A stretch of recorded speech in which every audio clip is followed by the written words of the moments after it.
चलो भाई, 9 तारीख के लिए नए पैटर्न के आधार पर नए तरीके से नया क्वेश्चन तुम्हारे सामने प्रेजेंट कर रहा हूं।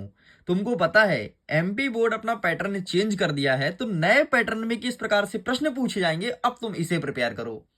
कुछ क्वेश्चंस ऐसे होंगे जो ना तो तुम्हारे परीक्षा बोर्ड में होंगे, ना तो अध्ययन में, ना तो कहीं भी, क्योंकि एनसीईआरटी के 20 से क्वेश्चन पूछा जा रहा है। तो अब तुम्हें करना क्या है, देखो, अभी तक तुमने जितना पढ़ा ना, बहुत अच्छी बात है भाई, 5 माह का समय था, तुमने बहुत कुछ पढ़ लिया। अब मिडिल एजुकेशन तुम्हारे सामने कुछ तगड़ा कंटेंट देगा, बस इसको तुम रिवीजन करते जाना। ऐसा समझना कि हमने साल भर जितना पढ़ा है, मिडिल एजुकेशन हमारा रिवीजन करवा रहा है। और अगर तुम ये मान करके पढ़ोगे और सारे क्वेश्चंस को याद करते जाओगे, डेफिनेटली तुम स्कूल के टॉपर बन जाओगे। और नया क्वेश्चन तो मैं सिखा ही दूंगा कि किस प्रकार से आ रहा है। भाई, अभी मैंने क्लास 10th के बच्चों को नए क्वेश्चन सिखाए, वो बहुत खुश है, उनको बहुत मजा आया कि सर थैंक यू, आपने नए टाइप के क्वेश्चन बता दिया जो कहीं नहीं मिलता, जो एमपी बोर्ड इस बार आप सबके एग्जाम में पूछा जा रहा है। तो अब देखो, तुम्हारे सामने अर्धवार्षिक परीक्षा वर्ष 2024-25 कक्षा 9वीं के हिंदी विषय का लेकर के आ चुका हूं।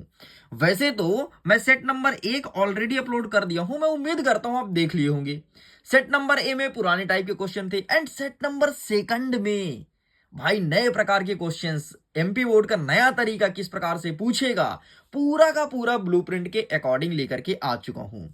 75 नंबर का पेपर रहेगा, समय मिलेगा तुमको 3 घंटे। इस प्रकार के इंस्ट्रक्शन मौजूद हैं। एंड मैं हमेशा बोलता हूं, निर्देश बहुत जरूरी होता है जब भी आप परीक्षा देने जाओ तो। जैसे सभी प्रश्न को हल करना अनिवार्य है, 1 से 30 तक तुमको, सॉरी 1 से 5 तक वस्तुनिष्ठ प्रश्न, एंड वेरियस प्रकार के इंस्ट्रक्शन। हम सीधे जंप करते हैं अपने क्वेश्चंस की तरफ बिना टाइम वेस्ट किए। पहला नंबर कह रहा है कि सही विकल्प चुन करके लिखो, कबीर दास की रचना क्या है। यहां पर कई सारे ऑप्शन, जैसे साकेत, बीजक, कुरुक्षेत्र, यामा। तो इसका सही आंसर आपका हो जाएगा ऑप्शन नंबर बी, बीजक इज करेक्ट आंसर। यही कबीर दास की रचना है, बाकी साकेत, कुरुक्षेत्र, यामा इनको नहीं लिखा था इन्होंने।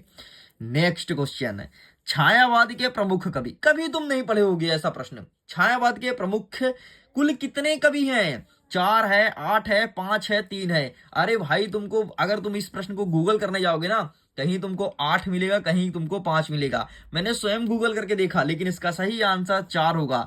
छायावाद के 4 प्रमुख कवि हैं। 4 प्रमुख कवि हैं जिसने छायावादी युग की कविताओं को बहुत ज्यादा फेमस किया है। अब देखो नेक्स्ट, तीसरा नंबर, कामयानी क्या है? तो महाकाव्य है, खंड काव्य है, मुक्तक काव्य है, या फिर इनमें से कोई नहीं। तो कामयानी जो है ना बेटा, वो आपका महाकाव्य है। ठीक है, आगे बढ़ते हैं। नेक्स्ट, विभावानुभाव संचारी संयोगता निष्पत्ति, यह सूत्र किसका है? तो दांडी का है, भरत मुनि का है, आचार्य कौशिकी का है, या आचार्य भामा का है? तो ये सूत्र है आचार्य भरत मुनि जी का, ये सही उत्तर हो जाएगा। आगे देखो, जहां किसी शब्द की आवृत्ति एक से अधिक बार होती है परंतु उसका अर्थ भिन्न भिन्न हो, वह कौन सा अलंकार कहलाता है? ऑप्शन देखो, रूपक, यमक, उपमा या श्लेष। तो इसका सही आंसर हो जाएगा ऑप्शन नंबर बा, यमक अलंकार। इसका अच्छा एग्जांपल है, चारों चंद्र की चंचल किरणें खेल रही थी जल थल में, स्वच्छ चांद, नहीं सॉरी सॉरी सॉरी सॉरी यार, वो तो अनुप्रास अलंकार का मैं बोल दिया। इसका अच्छा एग्जांपल ये वाला है, कनक कनकते सौगुनी मादकता अधिका, या पाए बौराय नर, या खाए बौराय। ठीक, नेक्स्ट देखो, 6वां नंबर कहता है, किसी भी बात पर अतिरिक्त बल देने के लिए जिन शब्दों का प्रयोग किया जाता है वो क्या कहलाता है? उसे कहते हैं निपात शब्द। यही प्रश्न कक्षा 10वीं में आ रहा है। सेम टू सेम यही क्वेश्चन कक्षा 10वीं के पेपर में देखने को मिलने वाला है। आगे देखते हैं, प्रश्न क्रमांक 2 कह रहा है, रिक्त स्थान की पूर्ति करो। पहला नंबर कहता है, लेखिका महादेवी वर्मा के बाबा फारसी और किस भाषा के जानकार थे?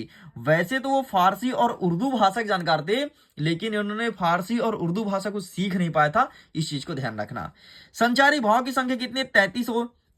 ये क्वेश्चन पहले पूछा करता था, नए पैटर्न पे नहीं है, ये पुराने पैटर्न क्वेश्चन है जिससे एमपी बोर्ड फिर से रिपीट करने का सोच रहा है। तो संचारी भाव संख्या 33 होती है। आगे देखो, जब प्रेमी को जब प्रेमी मिल जाती है तो सब विष क्या होता है? तो सब विष अमृत हो जाता है। मतलब दो लोग जब प्रेम करने वाले आपस में मिलते हैं तो सब कुछ बड़ा मिट्ठू मिट्ठू सा हो जाता है।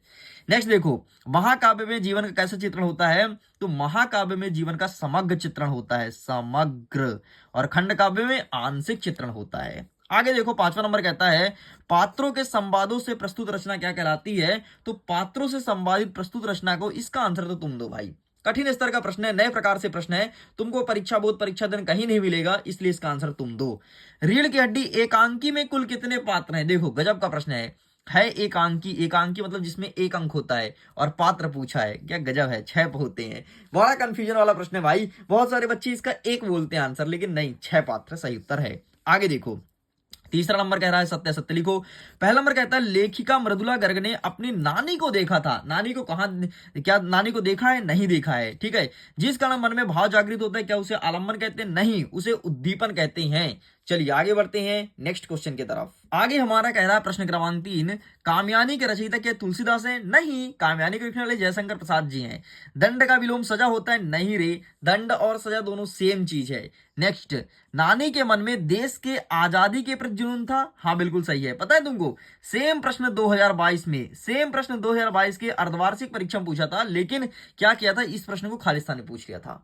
सेम क्वेश्चन डिट्टो यही प्रश्न था, खालिस्तान में आया था। शंकर बाबू वीकेंड पर खड़े थे? बिल्कुल सही है। इस प्रकार से सब होता है कंप्लीट। आगे बढ़ते हैं, सही जोड़ी मिलाओ। ये प्रश्न तुम कहीं नहीं पढ़े होगे, कोई किताब में तुम नहीं देखे होगे, गारंटी के साथ कहता हूं, ठीक है। नेक्स्ट देखो, अब सही जोड़ी फटाफट मिलाते हैं।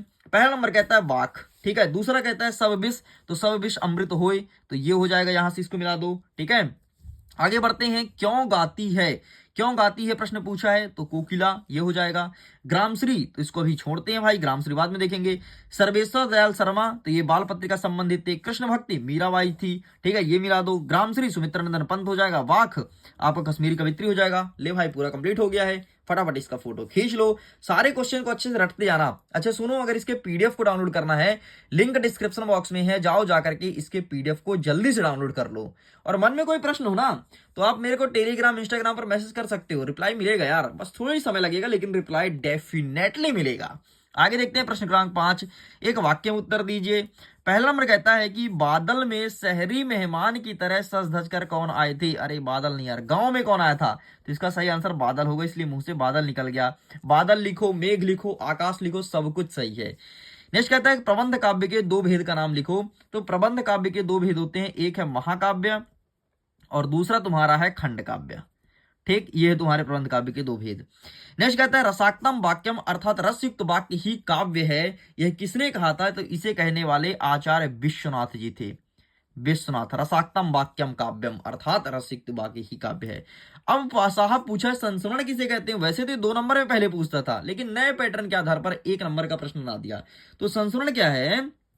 व्यक्ति पर स्मृति के आधार पर लिखा गया लेख संस्मरण कहलाता है, स्मृति के आधार पर। जैसे मैं बोलूं यार तुम ना एक काम करो, तुमको 1 साल पढ़े मिडिल एजुकेशन से हो गया, अब तुम मिडिल एजुकेशन के बारे में लिखो, मतलब जो तुम्हें याद है वही लिखोगे ना, यही कहलाता है संस्मरण, ठीक है।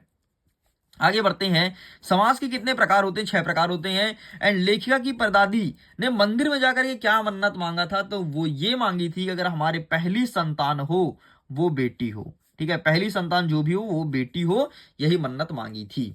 आगे बढ़ते हैं, प्रश्न क्रमांक 6 कह रहा है कि कोयल की कूक सुनकर कवि माखनलाल चतुर्वेदी की क्या प्रतिक्रिया थी? तो आइए फटाफट इसके आंसर को देखते हैं। तो ये रहा है आपके सामने आंसर, ठीक है। कोयल की कूक सुनकर के कवि अपने आप को असहज हो उठता है। वह सोचता है कि कोयल बंद कैदियों के लिए विशेष संदेश लाई है, उनका दुख बांटना चाहती या फिर उन्हें यातनाएं देकर के आंसू बहा रही है, इसलिए वो क्रोधित होते थे या फिर उनको दुखी महसूस होता था। आगे बढ़ते हैं, अथर्व कहता है प्रबंध काव्य के 2 भेद का नाम लिखो। तो यार प्रबंध काव्य का 2 भेद, एक है महाकाव्य, दूसरा है खंड काव्य। ये देखो यहां पर मैं बताया हूं अभी, ठीक है, वही क्वेश्चन रिपीट है, मतलब देखो कितने किस्मत वाले हो तुम, वही क्वेश्चन तुम्हारे एग्जाम में यहां से देखने को मिल रहा है। आगे बढ़ते हैं, 6वां नंबर कहता है छंद किसे कहते हैं? छंद के प्रकार का नाम लिखो। तो आइए फटाफट इसके आंसर को देख लेते हैं, छंद किसे कहते हैं, ये रहा तुम्हारे सामने, ठीक। जिस रचना में मात्राओं तथा वर्णों की संख्या निश्चित हो, गति, यति, तुक, लय आदि हो, इसे छंद कहते हैं। छंद 2 प्रकार का होता है, मात्रिक और वाणिक छंद। अथवा में देखो मानवीकरण अलंकार, भाई ये तुम नहीं पढ़े होगे, तुम पढ़े होगे अनुप्रास अलंकार, यमक अलंकार, उत्प्रेक्ष अलंकार, रूपक अलंकार, लेकिन तुम्हारे नए पैटर्न के आधार पर पूछेगा मानवीकरण अलंकार। एंड ये रहा, फोटो खींच लो और सारे क्वेश्चंस को अच्छे से दिमाग में बैठा लो। आगे बढ़ते हैं प्रश्न नंबर 8 की तरफ। कवि रसखान और माखनलाल चतुर्वेदी की कला पक्ष की विशेषता बताना है। तो इसके लिए भाई साहब मैं दूंगा पीडीएफ दूंगा, आंसर मैं नहीं दिखाऊंगा, लिंक डिस्क्रिप्शन बॉक्स में है, जाकर के तुम पीडीएफ को डाउनलोड कर सकते हो।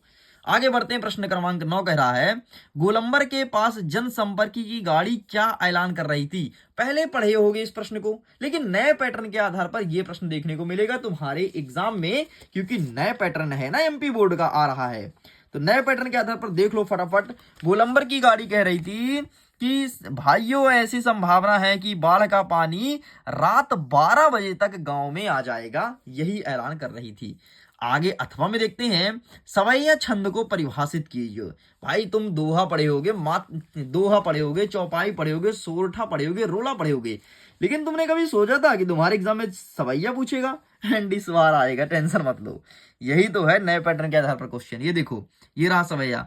यह एक वार्णिक छंद है जिसमें 22 से 26 वर्म होते हैं। और देख लो, मत गए, दुर्मिल, इसके प्रकार हैं, ये 4 चरण होते हैं। और उदाहरण लिखा है, अच्छे से रट लेना, तुरंत रट लो सारे क्वेश्चंस को। आगे देखते हैं, नेक्स्ट कहता है 10वां नंबर, भक्ति काल के 2 कवि का नाम और इनकी 2 रचनाएं का नाम लिखना है। इस प्रकार से 2 नंबर का प्रश्न रहने वाला है। तो आइए दिखाते हैं फटाफट भक्ति काल के 2 कवि का नाम। तो ये रहा तुम्हारे पास भक्ति काल के 2 कवि, कौन कौन से? कबीरदास जी, तुलसीदास जी और जायसी। तो 2 कवि पूछे ना, तो कबीर का रचना कौन कौन सी है? पहला आपका हो गया ये, अरे यार हमने पहले क्वेश्चन में देखा था, ठीक है, 1 सेकंड, मेरे दिमाग से निकल गया। क्या? बीजक। कबीरदास जी के एक बीजक हो गया, और तुलसीदास का क्या हो गया? रामचरितमानस। खत्म। आगे देख, तो अथवा कहता है कि छायावाद के 2 प्रमुख विशेषता लिखो। तो ये रहा छायावाद की विशेषताएं, कई सारी विशेषता हैं। जैसे देखो, छायावादी सौंदर्य और प्रेम के चित्रण का आमूर्त तथा भाव प्रणय है। प्रणय की अनुभूति प्रकृति के माध्यम से व्यक्त होती है। मानवीय गुणों एवं नारी का सम्मान किया जाता था और खड़ी बोली भाषा का प्रयोग किया जाता था, यही था छायावादी। आगे बढ़ते हैं, नेक्स्ट कह रहा प्रश्न क्रमांक 11, किस शासन की तुलना तम के प्रभाव से की गई है और क्यों? भाई तगड़ा प्रश्न है ये प्रश्न, शायद ही तुम अपने बुक में कहीं पढ़े हो, लेकिन ये प्रश्न तुम्हारे एग्जाम में आ रहा है। एंड ये रहा आंसर, स्क्रीनशॉट ले लो।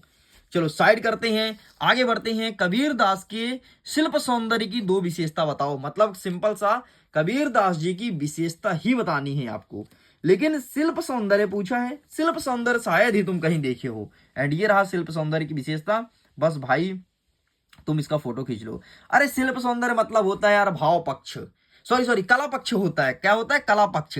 कला पक्ष पूछा है तुमसे, लेकिन लिखना के तरीका देखो, शिल्प सौंदर्य, नए पैटर्न के आधार पर नए तरीके से क्वेश्चंस। ठीक इस प्रकार से हमने यहां तक कर दिया कंप्लीट। चलिए आगे बढ़ते हैं, प्रश्न क्रमांक 12 देखते हैं। 12 नंबर कहता है कि भक्ति काल को स्वर्ण युग क्यों कहा जाता है? ये स्वर्ण युग का काल क्यों कहा जाता है, ये प्रश्न पूछा है। तो भक्ति काल को स्वर्ण युग का काल क्यों कहा जाता है, ये रहा तुम्हारे सामने इसका आंसर। ठीक, तो इसका आंसर ये रहा। फोटो खींच लो, सारे क्वेश्चंस को अच्छे से रट लेना। आगे बढ़ते हैं, अथवा कहता है कि नई कविता के 2 कवि का नाम और उनकी एक एक रचना बताना है। 2 कवि का नाम बताओ और उनकी एक एक रचना बताओ। तो ये रहा नई कविता के 2 कवि, ठीक है। कुंठा, ठीक है, संतरास, मृत्युबोध, ठीक है, और व्यंग प्रधान रचना होती थी। एक सेकंड यार, मैं तो तुमको गलत चीज दिखा दिया, I am really so sorry यार। ये 2 कवि का नाम पूछा है ना, ये रहा नरेश मेहता जी, ठीक है, और मुक्तिबोध, धर्मवीर भारती, दुष्यंत, ये थे आपके नई कविता के 2 कवि। आगे बढ़ते हैं, 13वां नंबर कह रहा है कि रस के प्रकार एवं उसका स्थायी भाव बताओ। रस के कितने प्रकार हैं, ये चीज पूछा है, बहुत अच्छा प्रश्न है। एंड अथवा में कहता है कि हथकड़ियों को गहना क्यों कहा है, कवि ने हथकड़ियों को गहना क्यों कहा है। तो इसके लिए एक नेक्स्ट पार्ट का वीडियो लेकर के आएंगे, जिसमें प्रश्न क्रमांक 13 से लेकर के 23 तक 10 प्रश्न और बचे हैं, उसको कवर करेंगे। सो स्टूडेंट सारे क्वेश्चंस को अच्छे से प्रिपेयर करना, और जो स्टूडेंट इस वीडियो को लेकर के नहीं जाएगा उसके तो एग्जाम में भाई साहब तबाही मचने वाले हैं, इस चीज को ध्यान रखना। तो लीजिए, तुम्हारे पास नए पैटर्न के आधार पर नए क्वेश्चन है, अच्छे से पढ़ के जाओ, डेफिनेटली टॉप करोगे। मैं वीडियो कंड करता हूं एग्जाम के लिए। ऑल द बेस्ट, जल्दी मिलते हैं सेकंड पार्ट के साथ। Bye bye.